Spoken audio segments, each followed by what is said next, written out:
یہ ہے قطر۔ سعودی عرب، بحرین اور UAE کے درمیان واقع دنیا کا سب سے امیر ترین کنٹری، اتنا امیر کہ اس کی پر کیپیٹا انکم ہے $1,28,000، جو کہ امریکہ، سنگاپور، یہاں تک کہ پڑوسی ملک UAE اور سعودی عرب سے بھی کہیں زیادہ ہے۔ بڑی بڑی بلڈنگز، شاپنگ مالز، مہنگی گاڑیاں، اس لیے قطر کو مڈل ایسٹ کا ویگس بھی کہتے ہیں۔ لیکن قطر ہمیشہ سے ایسا نہیں تھا۔ چند سال پیچھے چلے جائیں تو قطر صرف ایک تپتا ہوا ریگستان تھا جس میں غربت، بھوک اور بوریت کے علاوہ کچھ بھی نہیں تھا۔ تو پھر یہ اتنی بڑی ٹرانسفارمیشن کیسے ہوئی؟ جو ملک سارے عرب کنٹریز سے سب سے غریب تھا، آج دنیا کا امیر ترین ملک کیسے بن گیا؟ اس کے پیچھے بہت ہی انٹرسٹنگ کہانی ہے، اور یہ کہانی باقی سارے عرب کنٹریز سے مختلف ہے۔ اس ویڈیو کے آخر تک آپ یہ بھی سمجھ چکے ہوں گے کہ کیوں سعودی عرب اور UAE قطر کو پسند نہیں کرتے، اور کیسے قطر آنے والے وقت میں اپنے پڑوسی عرب ملکوں کے مقابلے میں بھی زیادہ خوشحال اور محفوظ ہوگا۔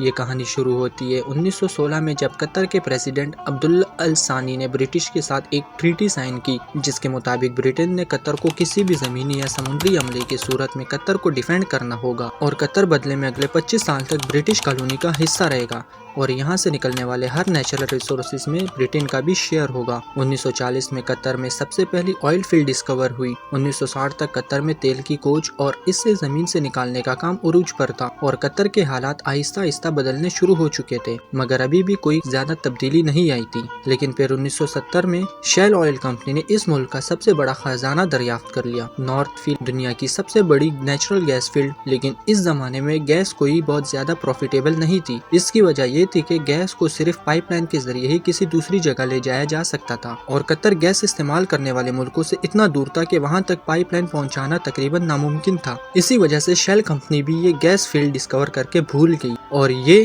ڈسکوری آفیشیل ڈاکیومنٹس میں ہی دب گئی۔ 1971 میں قطر کو برٹش سے آزادی مل گئی، اور وہ ایک آزاد ملک بن گیا۔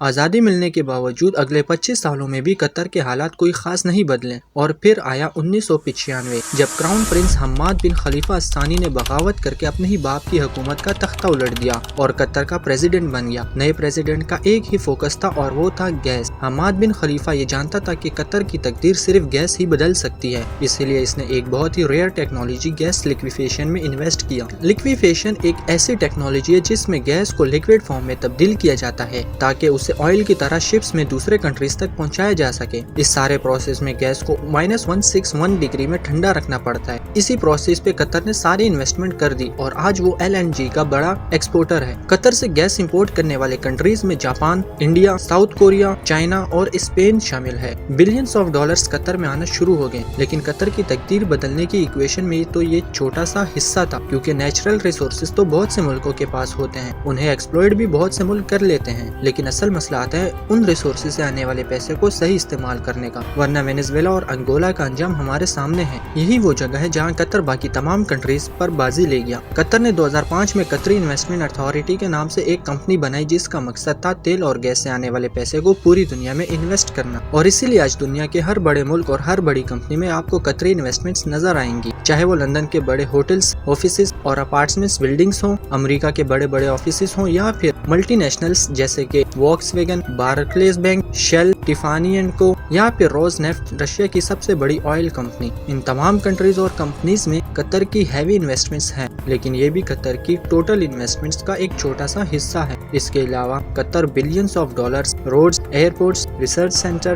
اور فائنینشیل سینٹرز وغیرہ پہ لگا چکا ہے۔ ایون کہ ابھی فیفا ورلڈ کپ، جو کہ دنیا میں شاید سپورٹس کا سب سے بڑا ایونٹ ہے، وہ بھی قطر میں ہی ہو چکا ہے، کیونکہ ایسے states of the art stadiums پورے عرب میں صرف قطر کے پاس ہیں۔ ان ساری انویسٹمنٹس کا مقصد آئل اور گیس کے آلٹرنیٹ انکم ریسورسز کو کریٹ کرنا۔ اب یہ تو تھی قطر کی اکنامک سائڈ۔ دوسری طرف انٹرنیشنل پولیٹیکل انفلوئنس حاصل کرنے کے لیے قطر نے دنیا کا سب سے بڑا عرب میڈیا نیٹ ورک شروع کیا، جسے آج ہم الجزیرہ کے نام سے جانتے ہیں۔ اصل میں بہت سالوں تک قطر سعودی عرب کے کنٹرول میں تھا، اور نئے پریزیڈنٹ حماد الثانی یہ جانتا تھا کہ اگر قطر نے دنیا میں ایک مقام بنانا ہے تو اس کے لیے اس کی الگ سے پہچان بہت ضروری ہے۔ پوری دنیا تک قطر کی آواز اور اس کا نریٹو پہنچانے میں الجزیرہ نے ایک بہت زبردست رول پلے کیا۔ 2010 کے عرب اسپرنگ کے دوران بھی الجزیرہ وہ واحد چینل تھا جس نے پروٹیسٹ کو آن ایئر کیا، اور اسی وجہ سے سعودی عرب اور دوسرے ملکوں سے اسے زبردست کرٹیکزم کا سامنا بھی کرنا پڑا۔ الجزیرہ کا انفلوئنس اتنا زیادہ ہے کہ 2017 میں جب سے عرب کنٹریز نے قطر کو بائیکاٹ کیا تو وہ اسے ختم کرنے کے لیے سب سے پہلی ڈیمانڈ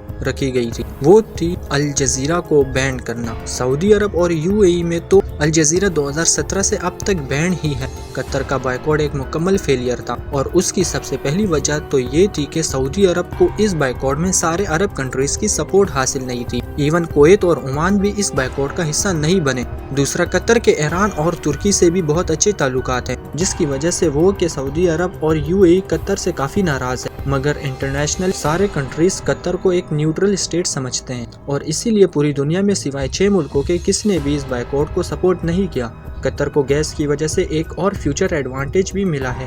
آئل کے بارے میں تو بہت سے ایکسپرٹس کہتے ہیں کہ 2030 نہیں تو میکسیمم 2040 تک وہ الیکٹرسٹی سے ریپلیس ہو جائے گا، مگر گیس کے بارے میں ایسی کوئی پریڈکشن نہیں، بلکہ الٹا گیس کی ڈیمانڈ مسلسل اور بڑھتی جا رہی ہے۔ ریسنٹ رشیا یوکرین وار میں رشیا کی جانب سے گیس پائپ لائن کی بلاکیج کے بعد قطری گیس کی ڈیمانڈ 10 گنا بڑھ گئی ہے، کیونکہ اب یورپین ممالک بھی گیس کے لیے قطر سے رابطہ کر رہے ہیں اور یہ ڈیل قطر کو اور بھی امیر بنا دے گی۔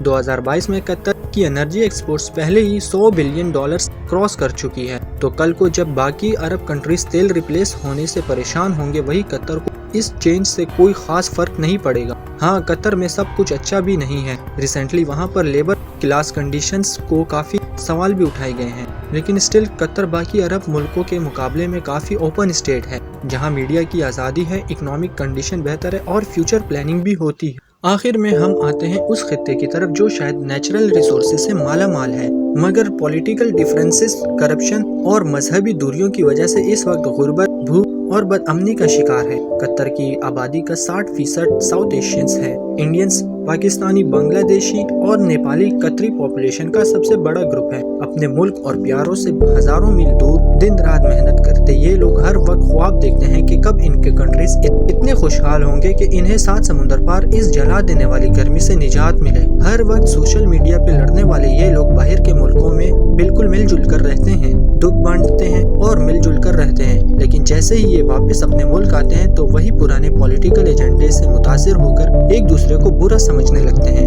نہ جانے کب یہ حالات بدلیں گے، کب اس سب کانٹیننٹ کے لوگ یہ فیصلہ کریں گے کہ یہ پولیٹیشنز کے ڈرٹی پولیٹکس کا حصہ نہیں بنیں گے، اس برین واشنگ سے باہر نکلیں گے، دوسروں کو بھی انسان سمجھیں گے اور فائنلی یہ فیصلہ کریں گے کہ اب ہم نے اپنے ملکوں کو اس مقام تک لے کر جانا ہے جہاں پر آج ناروے اور قطر ہے۔ امید کرتا ہوں کہ آپ کو ہماری ویڈیو بہت پسند آنے لگی ہے تو پلیز ویڈیو کو ایک لائک اور چینل کو سبسکرائب ضرور کر دیجیے گا۔ ملتے ہیں اگلی ایک اور نئی ویڈیو میں، تب تک کے لیے